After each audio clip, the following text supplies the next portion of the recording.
Alors, il est attesté donc par les recherches que les hommes préhistoriques ont parcouru le territoire de l'Udès et ses environs.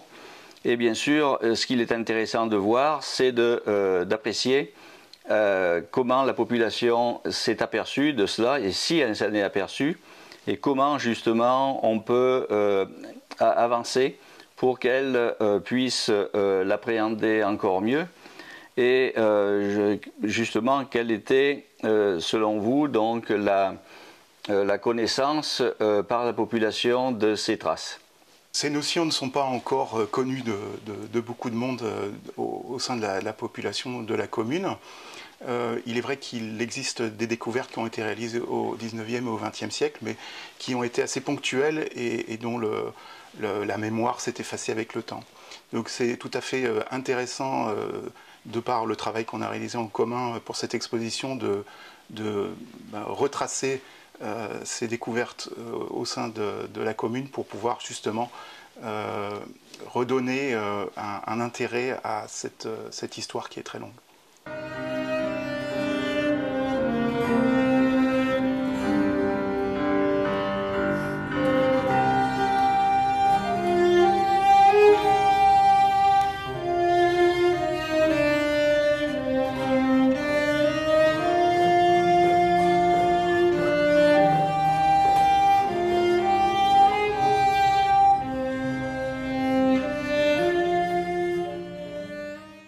Alors, comme on le disait il y a un instant, l'homme préhistorique a parcouru ce territoire, mais ce qui est passionnant, c'est qu'en fait, il ne s'est pas arrêté de le parcourir.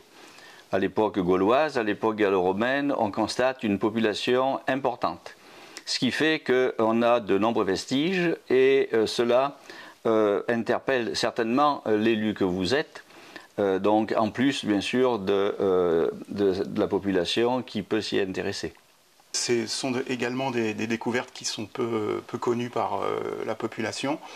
Il faut dire qu'il y a eu une expansion des connaissances depuis notre rencontre, c'est-à-dire qu'on avait quelques personnes connaissaient notamment le site de la Crousie et des Saves, mais en réalité, moi qui habitais là depuis plusieurs années, j'en avais très peu connaissance.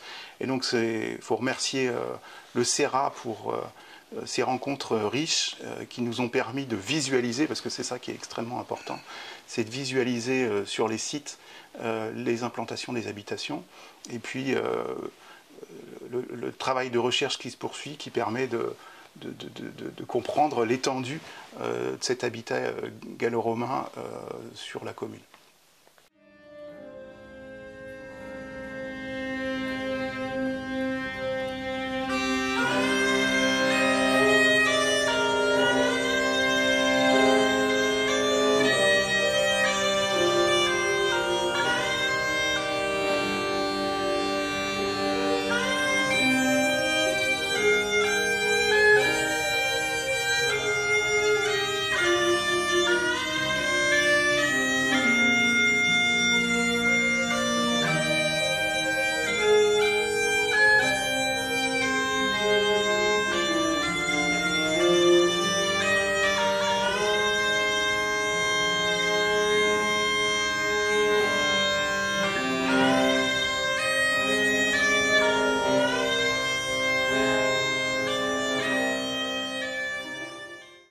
Alors là, le peuplement du territoire, manifestement, ne s'arrête pas avec l'époque gallo-romaine, puisque près de l'Udès, on a les vestiges donc au lotissement de la Seigne d'un établissement mérovingien, mais c'est surtout, bien sûr, la commanderie de Chéna qui va marquer le paysage durablement, et c'est cela peut-être qui est le plus connu de la population. Il existe encore beaucoup de vestiges de cette époque, et donc on a un ancrage direct sur le médiéval dans les villages. On avait un chaînon manquant qui était effectivement la période intermédiaire entre le gallo-romain et le médiéval, pour lequel vous nous avez apporté l'information de la présence avec cette découverte récente. Mais on a une histoire qui commence dans les villages au XIIIe siècle avec la construction de cette commanderie, dont on retrouve trace à la fin du XIIIe dans les contes du bailli d'Auvergne. Et donc on a cette commanderie qui réellement organisait et structurait la population, en tout cas en ce qui concerne Chéna. Et on pense également qu'il y avait plutôt une organisation autour d'un châtelain au niveau de l'UDES. Beaucoup de choses sont encore à découvrir sur cette période également, et beaucoup de travail à réaliser pour essayer de préserver un maximum à la fois l'architecture mais également les décors qui sont encore présents au sein de la chapelle de Chéna.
Ce patrimoine exceptionnel, puisqu'on a des marqueurs archéologiques concernant au moins 6000 ans d'histoire sur le territoire, donc pousse à penser que ça vaudrait la peine qu'il soit valorisé déjà pour l'intérêt pédagogique des écoles, de la commune, de la Comcom.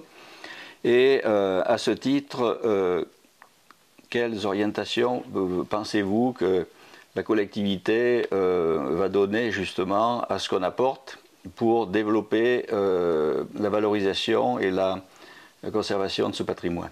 Je pense que l'ensemble de ces découvertes doit être un élément qui doit structurer la politique, notamment de l'habitat au niveau de la commune. On vit dans une commune qui est encore très rurale, avec un aspect qui évoque encore le passé. Donc il faut absolument préserver ce patrimoine, à mon sens, et probablement, comme vous venez de l'évoquer, avoir un aspect de transmission auprès des nouvelles générations de ce patrimoine, alors par divers moyens, qui sont peut-être des randonnées pédagogiques, des lieux d'exposition et peut-être l'édition de guides pour un certain type de tourisme qui pourrait se développer dans l'avenir.